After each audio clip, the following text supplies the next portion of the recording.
Someone leans over and says, completely straight-faced, the United States could nuke Shanghai and Beijing, and China still wouldn't dare retaliate against Washington or New York. It was not from a psychiatric hospital, nor from some random internet comment section. It appeared in black and white within highly classified U.S. military wargame simulations. Today's episode is about peeling back that layer of polite diplomatic theater and looking at what some of the sharpest minds in the Pentagon have actually been gaming out behind closed doors. And more importantly, how those assumptions run headfirst into cold, hard reality, measured not in opinions, but in missile ranges, megatons, and survival probabilities. Let's start with the source, because it isn't rumor mill stuff. The person who blew the whistle on these simulations wasn't some conspiracy theorist with a YouTube channel and a shaky webcam. It was Lawrence Wilkerson, former Chief of Staff to U.S. Secretary of State Colin Powell, a retired Army colonel, and someone who spent decades deep inside the American national security machine. In a video published several years ago about the Afghanistan war, we mentioned his name. Today, we need his help to demonstrate the craziness and foolishness of some idiots in the world's so-called most powerful military, which has not won a decent war in the past decades. Lawrence Wilson wasn't a nobody on the sidelines. Between 2002 and 2005, he directly participated in high-level war game simulations focused on a potential conflict over the Taiwan Strait. We're talking about the kind of exercises where generals, analysts, and policymakers sit down and try to simulate World War III, like it's a very expensive, very terrifying board game. Now, people like Wilkerson don't usually talk. Their default setting is silence, vault-level silence. But in recent years, as tensions between the US and China have gotten, let's say, spicy, he's come out publicly and basically said, yeah, some of the assumptions we made back then, they were insane. And it is not, oops, small miscalculation, not that insane, but more like betting the fate of humanity on a wildly optimistic guess, super insane. So what did these war games actually look like? Picture this scenario. Tensions flare in the Taiwan Strait. Things escalate. Shots are fired, maybe accidentally, maybe intentionally. Suddenly, it's no longer a diplomatic problem. It's a military one. The U.S. mobilizes forces from bases in Japan and the Philippines. Carrier strike groups move in. Fighter jets, submarines, long-range bombers, the whole arsenal starts converging toward the first island chain. At the time, the Pentagon was feeling pretty confident. The U.S. military had overwhelming naval and air superiority. The assumption was that, even if conflict broke out, they could control the battlefield and contain the situation near China's doorstep. And then they ran the simulation. Reality didn't just disagree, it slapped them across the face. Let's talk numbers because nothing kills overconfidence faster than math. In these simulations, within just 1 week of high-intensity conventional conflict, U.S. frontline command systems started to break down under sustained, high-volume attacks. Communications got disrupted. Coordination fell apart. Things got messy fast. Casualties? Not the kind you quietly round down in a report. We're talking thousands per day. Within a week, the total climbed into the tens of thousands. Just think, China is not Iran. Iran can become America's headache, but China, at its doorstep at least, can make the U.S. headache-free. And then there's the crown jewel of U.S. naval power, the aircraft carrier.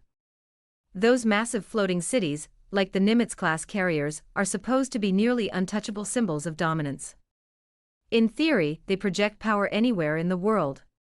In the simulation, their survival rate dropped below 30%. Let me say that again, less than 1 in 3. In some runs, the U.S. lost 3 to 4 carriers in a single week. For context, during the entire Pacific War of World War II, a brutal, multi-year conflict, the U.S. lost around that number of fleet carriers in total combat losses. Now imagine losing that many in 7 days. That's not a bad day at the office. That's a strategic nightmare. And here's the political reality: no U.S. president is sitting comfortably in the White House after tens of thousands of casualties and multiple carrier losses in a week. That's not just a military crisis. That's a domestic earthquake. So what happens when conventional options start failing?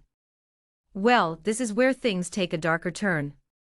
According to Wilkerson, some of these simulations didn't just stop at "we're losing."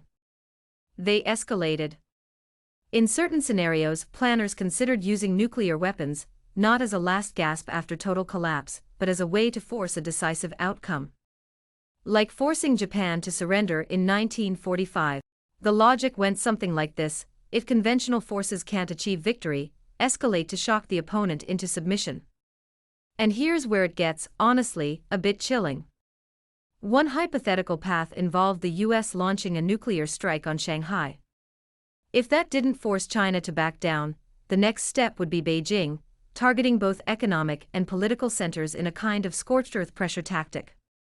But the most jaw-dropping part wasn't the strike itself. It was the assumption that followed. The belief, seriously, was that even after being hit with nuclear weapons, China would not retaliate with nuclear strikes against the US mainland. Instead, the expectation was that China might respond by targeting US military forces in the region, or possibly allied countries like Japan or South Korea. Still, it would avoid hitting American cities like Washington or New York. In other words, we hit you at your home, you don't hit us back at our home. And the most you could do is beat our dogs when we are not around. That's not just optimistic. That's a very one-sided interpretation of how deterrence works. And here's the kicker: similar lines of thinking have appeared in more recent analytical reports, suggesting that this idea hasn't entirely disappeared from strategic circles. In their minds, only extremists attacked America's home, and China is not that extreme. The Chinese are modest and humble, and they always smile. The Chinese are goody-goodies. In the 1950s, those American idiots thought like that. 8 decades later, these American elites are still dumb. Now, let's talk about where that assumption runs into a brick wall. China's nuclear policy has long been based on a principle called no first use. In simple terms, it means China pledges not to use nuclear weapons unless it's attacked with them first. Sounds restrained, right? But here's the part some people seem to misunderstand. No first use does not mean no response. It doesn't mean take a hit and shrug it off. It means if you cross that line first, all bets are off.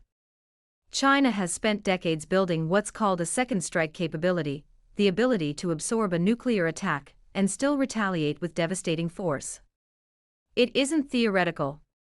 It's built on real systems: land-based intercontinental ballistic missiles, mobile launchers, and submarine-launched ballistic missiles hiding in the depths of the ocean.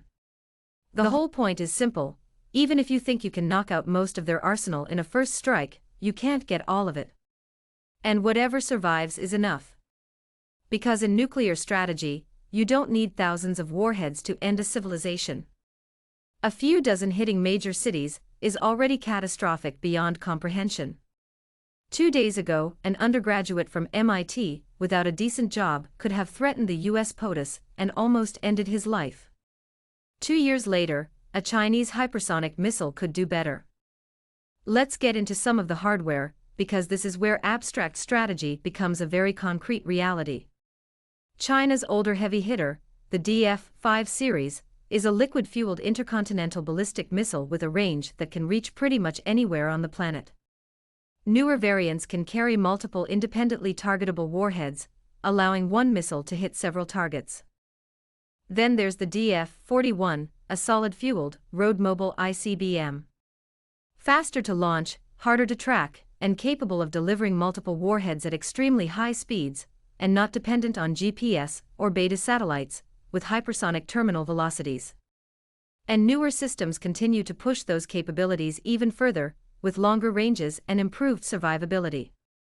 But the real nightmare scenario for any opponent isn't just land-based missiles.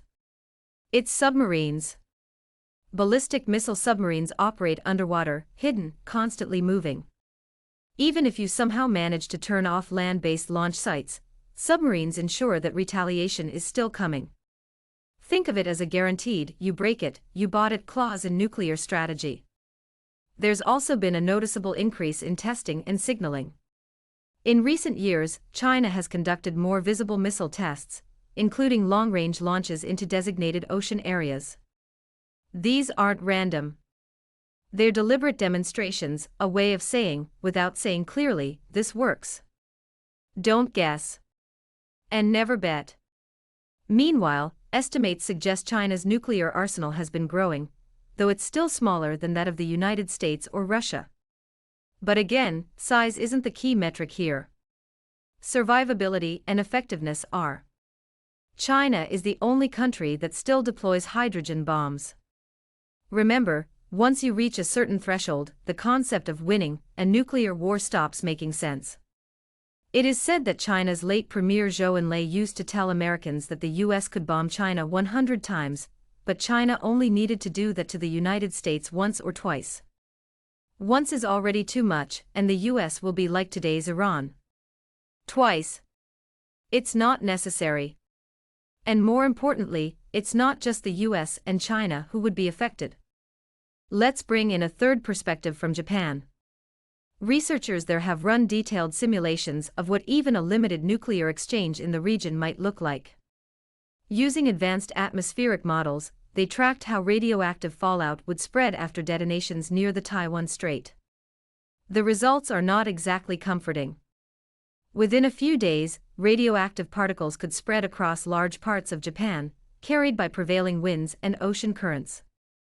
Major population centers could be affected within a week. The projected human cost? In the millions, depending on the scale of the exchange. And that's just the immediate and short-term impact. Long-term effects would include widespread contamination, agricultural collapse, fisheries shutdown, and severe disruptions to infrastructure and social order. In other words, even countries that aren't directly targeted could end up paying a devastating price. That's the problem with nuclear war. It doesn't stay neatly contained within borders. Now here's where things get even more interesting. In April 2026, a senior Pentagon official publicly acknowledged that the US is under significant strain in maintaining nuclear deterrence against both China and Russia simultaneously. That's not the kind of statement you make lightly. It suggests that, behind the scenes, there's growing recognition that the strategic environment is becoming more complex and more dangerous.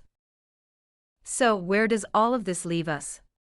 At its core, this isn't just a story about weapons or war games. It's about assumptions. Assumptions that one side can escalate without triggering full retaliation. Assumptions that the other side will behave rationally, according to your definition of rationality. History has a pretty brutal track record with those kinds of assumptions. The uncomfortable truth is that nuclear deterrence doesn't work because people are calm and reasonable. It works because the consequences of being wrong are so catastrophic that no one wants to test them. It's not about trust. It's about fear, very rational fear.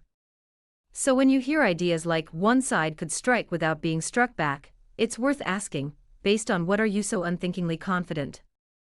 Because in a world where second strike capabilities exist, where multiple nations can inflict unacceptable damage even after being hit, the margin for miscalculation is basically zero.